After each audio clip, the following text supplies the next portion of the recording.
Welcome back to Agnisha study portal. গত ক্লাসগুলিতে আমি ভারতের রাষ্ট্রপতি, উপরাষ্ট্রপতি এবং প্রধানমন্ত্রীর ক্ষমতা ও কার্যাবলী সম্পর্কে বিভিন্ন খুঁটিনাটি বিষয় নিয়ে আলোচনা করেছিলাম। আর আজকের ক্লাসে ভারতের রাজ্যপাল এবং মুখ্যমন্ত্রী সম্পর্কে আলোচনা করব। ক্লাসটি খুবই গুরুত্বপূর্ণ হতে চলেছে। যে কোনো চাকরির পরীক্ষায় কিন্তু রাজ্যপাল বা মুখ্যমন্ত্রী সম্পর্কিত কিন্তু খুঁটিনাটি বিষয় জিজ্ঞাসা করা হয়ে থাকে, তাই স্কিপ না করে সম্পূর্ণ ভিডিওটি দেখুন। তবে দেরি কিসে, শুরু করা যাক। রাজ্যপালের ক্ষমতা ও কার্যাবলী। প্রথমে কি, রাজ্যপাল হলেন রাজ্যের শাসন বিভাগের প্রধান। এটা থেকেও কিন্তু প্রশ্ন জিজ্ঞাসা করে। রাজ্যপাল হলেন রাজ্যের শাসন বিভাগীয় প্রধান, তার নামেই রাজ্য সরকারের যাবতীয় কার্য পরিচালিত হয়। তাহলে রাজ্য সরকার যে কার্য পরিচালনা করবে সেটা কিন্তু রাজ্যপালের নাম অনুসারেই করবে। কেন্দ্রের রাষ্ট্রপতির ন্যায় রাজ্যের রাজ্যপাল নিয়মতান্ত্রিক শাসনের প্রধান। এটা থেকেও কিন্তু প্রশ্ন জিজ্ঞাসা করা হয় যে রাজ্যের নিয়মতান্ত্রিক শাসনকে, ঠিক কেন্দ্রে যেমন রাষ্ট্রপতি থাকে আর রাজ্যের ক্ষেত্রে রাজ্যপাল নিয়মতান্ত্রিক শাসনের প্রধান। অঙ্গরাজ্যের রাজ্যপালেরা রাষ্ট্রপতি কর্তৃক 5 বছরের জন্য মনোনীত হন। এটা থেকেও প্রশ্ন জিজ্ঞাসা করা হয় রাজ্যপালের মেয়াদকাল কত বা কত বছর পর্যন্ত রাজ্যপাল শাসন করেন। তো রাজ্যপালের মেয়াদকাল হবে কত, 5 বছর। এরপর রাজ্যপালের ক্ষমতা ও কার্যাবলী। রাজ্যপালের ক্ষমতা ও কার্যাবলীকে নিম্নলিখিত 5টি ভাগে আলোচনা করা যেতে পারে। 5টি ভাগে কী কী ভাগে সেটা দেখে নেব আমরা। রাজ্যপালের শাসন সংক্রান্ত ক্ষমতা। রাজ্যপালের শাসন সংক্রান্ত ক্ষমতার মধ্যে বিশেষ গুরুত্বপূর্ণ হলো এক, কী বলছে, রাজ্যের শাসন সংক্রান্ত যাবতীয় ক্ষমতা তত্ত্বগতভাবে রাজ্যপালের হাতে ন্যস্ত থাকে। তিনি নিজে অথবা তার অধ্যস্তা কর্মচারীদের মাধ্যমে সেসব ক্ষমতা প্রয়োগ করেন। তাহলে রাজ্যের শাসন সংক্রান্ত যাবতীয় ক্ষমতা কিন্তু রাজ্যপালের হাতেই ন্যস্ত। রাজ্যের শাসন কার্য চালাতে বা যাতে যথাযথভাবে সম্পাদিত হতে পারে সেজন্য তিনি নিয়মাবলী প্রণয়ন করতে পারেন। তাহলে এই নিয়মাবলী প্রণয়নের ক্ষমতা কিন্তু রাজ্যপালের হাতে আছে শাসন কার্য সঠিকভাবে পরিচালনা করার জন্য। রাজ্যপাল বিধানসভার সংখ্যাগরিষ্ঠ দল বা মোর্চার নেতা বা নেত্রীকে মুখ্যমন্ত্রী হিসাবে ও তার পরামর্শক্রমে রাজ্যে মন্ত্রিসভার অন্য সদস্যদের নিয়োগ করেন। তাহলে ঠিক কেন্দ্রে যেমন রাষ্ট্রপতি প্রধানমন্ত্রীর পরামর্শে বাকি মন্ত্রীদেরকে নিয়োগ করেন বা তাদেরকে বিভিন্ন পোর্টফোলিও হিসাবে বন্টন করে দেন বা শপথ বাক্য পাঠ করান, ঠিক এখানে রাজ্যের ক্ষেত্রে মুখ্যমন্ত্রীর কাছ থেকে কিন্তু রাজ্যপাল সেই পরামর্শ নেবে। ঠিক কেন্দ্রে যেমন রাষ্ট্রপতি, রাজ্যে তেমনিভাবে রাজ্যপাল, আর কেন্দ্রে যেমন প্রধানমন্ত্রী থাকবে তেমনভাবে রাজ্যের ক্ষেত্রে মুখ্যমন্ত্রী। অনেকটা সিমিলার প্যাটার্নের কাজ বা ফলো করা হয়। এরপর কি, তিনি মুখ্যমন্ত্রী সহ যে কোনো মন্ত্রীকে পদচ্যুত করতে পারেন। তাহলে রাজ্যপাল কিন্তু যে কোনো মন্ত্রীকে পদচ্যুত করতে পারেন মুখ্যমন্ত্রী সহ। রাজ্যের অ্যাডভোকেট জেনারেল রাজ্যের জনপাল কর্তৃক কমিশন এবং সদস্য প্রমুখ উচ্চপদস্থ সরকারি কর্মীদের তিনি নিয়োগ করেন।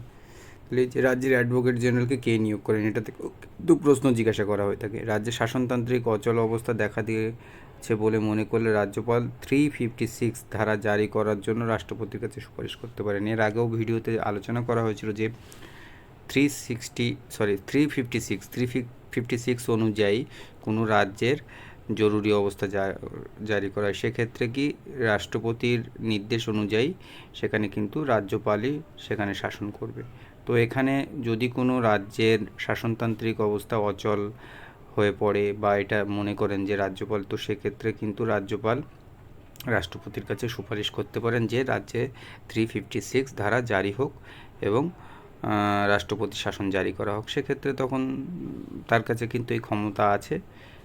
এছাড়া নিজ নিজ রাজ্যে অবস্থিত বিশ্ববিদ্যালয়গুলি কেন্দ্রীয় বিশ্ববিদ্যালয় ছাড়া আচার্য বা চ্যান্সেলর হিসাবে রাজ্যপালেরা কার্য সম্পাদন করেন। কেন্দ্রীয় বিশ্ববিদ্যালয়ে শুধুমাত্র করবেন না রাজ্যপাল, তাছাড়া বাকি জায়গায় আচার্য বা চ্যান্সেলর হিসাবে রাজ্যপালেরা কার্য সম্পাদন করেন। এরপর আইন সংক্রান্ত ক্ষমতা। রাজ্যপালের হাতে আইন সংক্রান্ত যেসব গুরুত্বপূর্ণ ক্ষমতা রয়েছে সেগুলি হলো, এক, কি, যেসব রাজ্যের আইনসভা দ্বিকক্ষ বিশিষ্ট সেই সব রাজ্যে বিধান পরিষদ সংশ্লিষ্ট রাজ্যের রাজ্যপদ কয়েকজন ব্যক্তিকে মনোনীত করতে পারেন। এছাড়া বিধানসভায় ইঙ্গ ভারতীয় কোনো প্রতিনিধি না থাকলে রাজ্যপাল উক্ত সম্প্রদায় থেকে একজন সদস্যকে বিধানসভায় মনোনীত করতে পারেন। তাহলে যেসব রাজ্যে আইনসভা দ্বিকক্ষ বিশিষ্ট সেই সব রাজ্যে বিধান পরিষদের সংশ্লিষ্ট রাজ্যের রাজ্যপদে কয়েকজন ব্যক্তিকে মনোনীত করতে পারেন। এছাড়া বিধানসভায় ভারতীয় কোনো প্রতিনিধি না থাকলে রাজ্যপাল উক্ত সম্প্রদায় থেকে একজন সদস্যকে বিধানসভায় মনোনীত করতে পারেন। এই ক্ষমতা রাজ্যপালেরই আছে। মুখ্যমন্ত্রীর পরামর্শক্রমে রাজ্যপাল রাজ্য আইনসভার অধিবেশনের আহ্বান করতেন কিংবা স্থগিত করতে পারেন। তাহলে এই যে রাজ্যের যে আইনসভা আছে সেই আইনসভার অধিবেশনের আহ্বান করতে পারেন বা স্থগিত রাখতে পারেন। এটা যেমনভাবে রাষ্ট্রপতিরও এই ক্ষমতা আছে, বা প্রয়োজন মনে করলে বিধানসভাকে ভেঙে দিতে পারেন।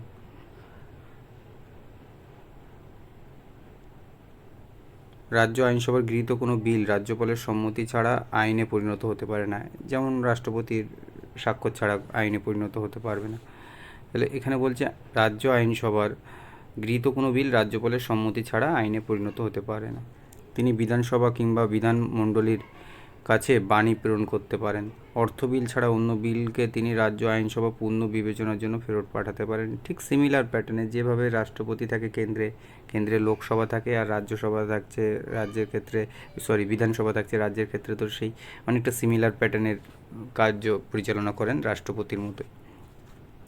রাজ্য আইনসভার অধিবেশন বন্ধ থাকাকালীন জরুরি প্রয়োজনে রাজ্যপাল অধ্যাদেশ বা অর্ডিন্যান্স জারি করতে পারেন। তাহলে অধ্যাদেশ বা অর্ডিন্যান্স জারি করার ক্ষমতা কার আছে রাজ্যের ক্ষেত্রে? এটা আছে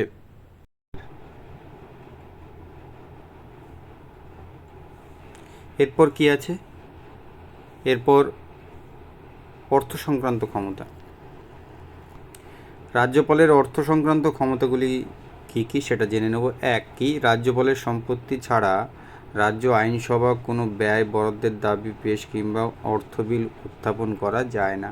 তাহলে রাজ্যপালের সম্পত্তি ছাড়া রাজ্যের আইনসভা কোনো ব্যয় বরাদ্দের দাবি পেশ কিংবা কোনো অর্থ বিল উত্থাপন করা যায় না। তাহলে তার কিন্তু সম্মতি অবশ্যই লাগবে। রাজ্যের বাজেট, বার্ষিক আয় ব্যয়ের বিবরণ তিনি অর্থমন্ত্রীর মারফত আইনসভার কাছে উত্থাপন করেন।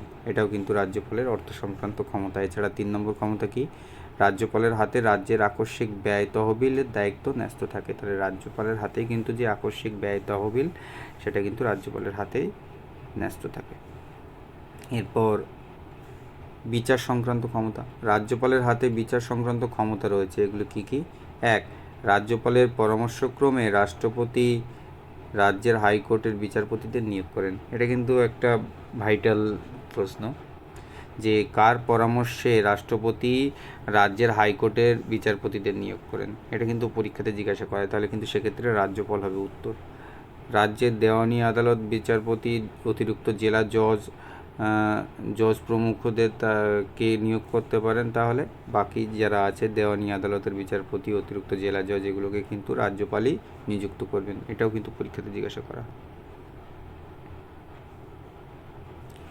আইন ভঙ্গের অপরাধে দণ্ডপ্রাপ্ত অপরাধীদের দণ্ডাদেশ হ্রাস করা বা স্থগিত রাখা, এমনকি ক্ষমা প্রদর্শন করার ক্ষমতা রাজ্যপালের কাছে কিন্তু রয়েছে, ঠিক যেমনভাবে রাষ্ট্রপতির কাছে থাকে। তবে মৃত্যুদণ্ডপ্রাপ্ত ব্যক্তিকে ক্ষমা প্রদর্শনের ক্ষমতা কিন্তু তার নেই। এই যে মৃত্যুদণ্ডপ্রাপ্ত কোনো আসামিকে ক্ষমা করার ক্ষমতা একমাত্র আছে রাষ্ট্রপতির কাছে।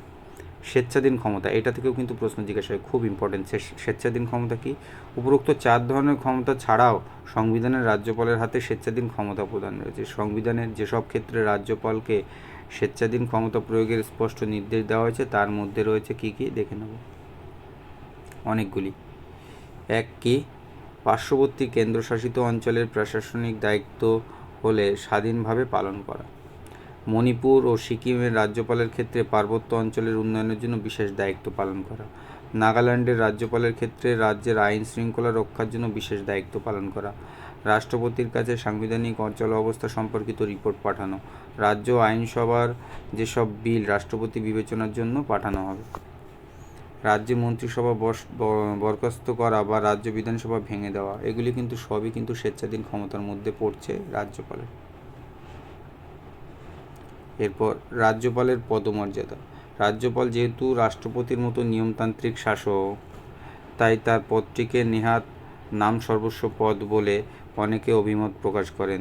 অন্যদিকে সংবিধানের কিছু ব্যবস্থার জন্য তাকে পুরোপুরি নিয়মতান্ত্রিক শাসক বলা চলে না। তিনি বিভিন্ন ক্ষেত্রে স্বেচ্ছাধীন ক্ষমতাও পুরো করে থাকেন। তার শক্তিশালী প্রশাসকের ভূমিকায় অধিষ্ঠিত করেছে। এই জন্য সংবিধানের বিশেষজ্ঞরা তাকে প্রকৃত শাসককর্তা বলে অভিহিত করেন। তবে এটা নিঃসন্দেহে বলা যায় যে তিনি নিছক নিয়মতান্ত্রিক শাসক নন। রাজ্যপালের দ্বৈত ভূমিকা আছে।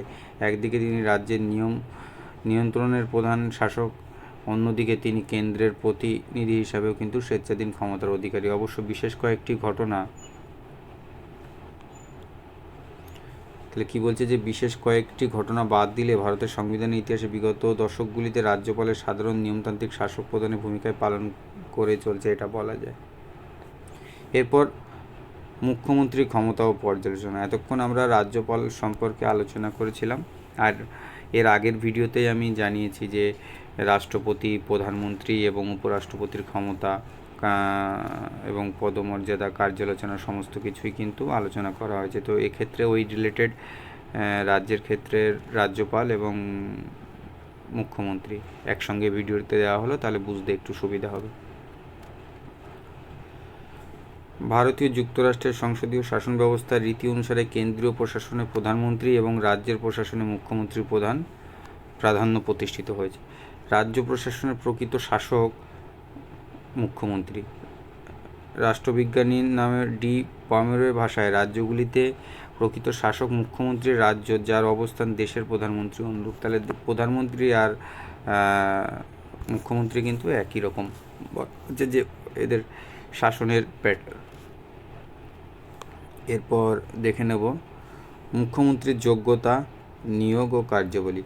কোনো অঙ্গরাজ্যের মুখ্যমন্ত্রী হতে গেলে তাকে রাজ্য বিধানসভার সদস্য হতে হবে। সংবিধানে 164 নম্বর ধারা অনুযায়ী সংশ্লিষ্ট রাজ্য বিধানসভার সংখ্যাগরিষ্ঠ দল বা ভোটের নেত্রীকে মুখ্যমন্ত্রী হিসাবে নিয়োগ করা হয়। মুখ্যমন্ত্রী 5 বছরের জন্য রাজ্যপাল দেয়। বছরের মুখ্যমন্ত্রী কার্যকাল 5 বছর। উল্লেখ্য যে যদি বিধানসভার দল বা জোট সংখ্যাগরিষ্ঠতা অর্জন করতে না পারলে তখন রাজ্যপাল স্বেচ্ছাধীন ক্ষমতা প্রয়োগ করতে পারেন। তাহলে সেক্ষেত্রে রাজ্যপাল নিজের মত প্রকাশ করতে পারেন যদি সংখ্যাগরিষ্ঠতা কোনো দল বা পার্টি প্রকাশ না করতে পারে। যেমন কেন্দ্রের ক্ষেত্রেও আছে, সংখ্যাগরিষ্ঠতা প্রকাশ না করতে পারলে রাষ্ট্রপতি নিজের ইচ্ছা মতো নিয়োগ করতে পারেন প্রধানমন্ত্রী, তেমনি রাজ্যপালও কিন্তু মুখ্যমন্ত্রী নিজের ইচ্ছা মতো নিয়োগ করতে পারেন। সংবিধানে মুখ্যমন্ত্রী ক্ষমতা ও কার্যাবলী সম্পর্কে বিস্তারিতভাবে আলোচনা করা হয়নি। এই বিষয়ে সঠিক ধারণা লাভের জন্য রাজ্যের রাজ্যপাল, মন্ত্রিসভা, বিধানসভা নিজ দল ও জনগণের সঙ্গে মুখ্যমন্ত্রীর সম্পর্ক আলোচনা করা দরকার। নিম্নে সেগুলি আলোচনা করা হয়। তাহলে কী আছে দেখি। রাজ্যপাল ও রাজ্য সরকারের সংযোগ। মুখ্যমন্ত্রী হলেন রাজ্যপাল ও রাজ্য সরকার হবে, এটা একটা মিস্টেক আছে, মুখ্য যোগসূত্রকার ব্যক্তি। মানে যেমনভাবে ওখানে রাষ্ট্রপতি ছিল সেন্ট্রালে, আর রাষ্ট্রপতি আর প্রধানমন্ত্রী, রাষ্ট্রপতি এবং সংসদ, আর এখানে রাজ্যে কি রাজ্য সরকার বা কেন্দ্র সরকার। তো এই যে ব্রিজ হিসাবে কাজ করছে। রাজ্যপাল তার স্ববিবেচনা অনুযায়ী রাজ্যের ক্ষেত্রে এছাড়া শাসন কার্য পরিচালনার অন্য সমস্ত ক্ষেত্রে রাজ্যের মন্ত্রিসভার পরামর্শ অনুযায়ী কাজ করে থাকেন।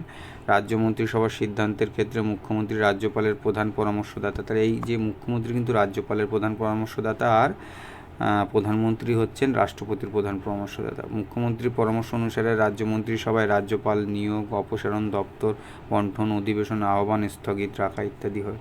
তাহলে ও ক্ষেত্রেও কিন্তু তাই, রাষ্ট্রপতির আর রাজ্যপাল আর এখানে মুখ্যমন্ত্রী আর প্রধানমন্ত্রী। তো প্রধানমন্ত্রী কিন্তু রাষ্ট্রপতির ক্ষেত্রে নিয়োগ, অপসারণ, দপ্তর বন্টন, অধিবেশন আহ্বান, স্থগিত রাখা ইত্যাদির পরামর্শ তিনি দেন। এই এক কথায় মুখ্যমন্ত্রী রাজ্যপালের সঙ্গে মন্ত্রিসভার সংযোগ স্থাপন করেন। তাহলে এই মুখ্যমন্ত্রী কিন্তু রাজ্যপালের সঙ্গে মন্ত্রিসভার সংযোগ স্থাপন করেন। এরপর রাজ্য মন্ত্রিসভার নেতা হিসাবে মুখ্যমন্ত্রী। মন্ত্রিসভার পরিপ্রেক্ষিতে মুখ্যমন্ত্রী সমপর্যায়ভুক্ত ব্যক্তি মধ্যে অগ্রগণ্য বলা হয়ে থাকে মুখ্যমন্ত্রীকে। মুখ্যমন্ত্রী হলেন রাজ্য মন্ত্রিসভার নেতা বা নেত্রী, এই কারণে তাকে শীর্ষে রাখা হয়। আর মন্ত্রিসভার সদস্য নিয়োগের ক্ষেত্রে, দপ্তর বন্টন সব ক্ষেত্রে কিন্তু মুখ্যমন্ত্রীর পরামর্শে রাজ্যপাল নিয়োগ করেন। ঠিক কেন্দ্রে যেমনভাবে প্রধানমন্ত্রী পরামর্শে রাষ্ট্রপতি নিয়োগ করেন। মুখ্যমন্ত্রী তার বিরাগভাজন ব্যক্তিকে অপসারণ করতে পারেন। মন্ত্রিসভার মধ্যে ঐক্য বজায় রাখা দরকারের দায়িত্ব, তাই তিনি ক্যাবিনেটের বৈঠকে সভাপতিত্ব করেন। এক কথায় মুখ্যমন্ত্রী হলেন ক্যাবিনেট তোরণের ভিত্তিপ্রস্তর।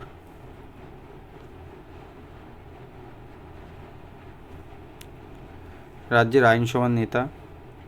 রাজ্যের আইনসভার সঙ্গে মুখ্যমন্ত্রীর সম্পর্ক অত্যন্ত ঘনিষ্ঠ। রাজ্য আইনসভার তিনি দুরকম ভূমিকা পালন করেন। এক, কি সরকারের প্রধান হিসাবে তিনি পালন করছেন, দুই, সংখ্যাগরিষ্ঠ দলের নেতা হিসাবেও কিন্তু তিনি পালন করছেন।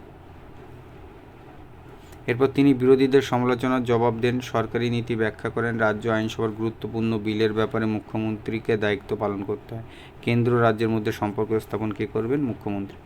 মুখ্যমন্ত্রীর মাধ্যমেই কিন্তু কেন্দ্র ও রাজ্যের মধ্যে সম্পর্ক গড়ে তোলে। বর্তমান মুখ্যমন্ত্রীর একটি গুরুত্বপূর্ণ কাজ হলো রাজ্যের আর্থিক পরিকল্পনার রূপদান, পাশাপাশি বন্যা খরা মোকাবেলা করার জন্য অর্থের প্রয়োজন দেখা দিলে উপর চাপ সৃষ্টি করা। কেন্দ্রের উপর চাপ সৃষ্টি করে যতটা পরিমাণ তার নিজের রাজ্যের জন্য, নিজের রাজ্যের স্বার্থে তিনি আনতে পারবেন, তো সেটা কিন্তু তুলে ধরবেন মুখ্যমন্ত্রী। দলের নেতা হিসেবে মুখ্যমন্ত্রী হলেন রাজ্য আইনসভার সংখ্যাগরিষ্ঠ দলের নেতা। এক্ষেত্রে তিনি আইনসভার ভেতরে এবং বাইরে শাসক দলের নেতা হিসেবে ভূমিকা পালন করেন। মুখ্যমন্ত্রীকে তার দলের ভাবমূর্তি উজ্জ্বল করার জন্য জননেতার ভূমিকা হিসেবে পালন করতে হয়, যেমন ভাষণ দান, সাংবাদিকদের সঙ্গে সাক্ষাৎ ইত্যাদি। জনগণের নেতা। রাজ্যের প্রকৃত শাসক প্রধান হলেন মুখ্যমন্ত্রী। তিনি হলেন রাজ্যের জনগণের নেতা বা নেত্রী। রাজ্য সরকারের সাফল্য ও জনপ্রিয়তা মুখ্যমন্ত্রীর উপর নির্ভরশীল। জনসাধারণ তাদের আশা আকাঙ্ক্ষা পূরণের জন্য মুখ্যমন্ত্রীর কাছে নির্ভরশীল থাকে। তার বক্তব্য, কার্যকলাপ রাজ্যবাসীর প্রতিক্রিয়া সৃষ্টি করে। তো এটা ছিল মুখ্যমন্ত্রী এবং রাজ্যপাল সম্পর্কে বিস্তারিত আলোচনা। এখানে খুব ভালোভাবে বুঝে নিতে হবে। এখান থেকে কিন্তু বিভিন্নভাবে বোধমূলক প্রশ্ন ঘুরিয়ে ফিরিয়ে পরীক্ষাতে জিজ্ঞাসা করা হয়। যে টু দ্য পয়েন্টের অ্যান্সার বা প্রশ্ন উত্তর পেয়ে যাব এমনটা ভাবলে কিন্তু ভুল হবে। ওই জন্য এত ডিটেলসে ভালোভাবে পড়ানো হচ্ছে। এই জায়গাগুলো বোঝার আছে। পরপর ধাপে ধাপে আমি শেষ করছি। এরপর বাকি আরও আছে কিছু ইম্পর্টেন্ট জায়গা। এই জায়গা থেকে ব্যক্তিত্ব, তাদের পদের, সেই পদের কী কার্যকারিতা ভূমিকা থাকে সেইগুলো সম্পর্কে আলোচনা করব।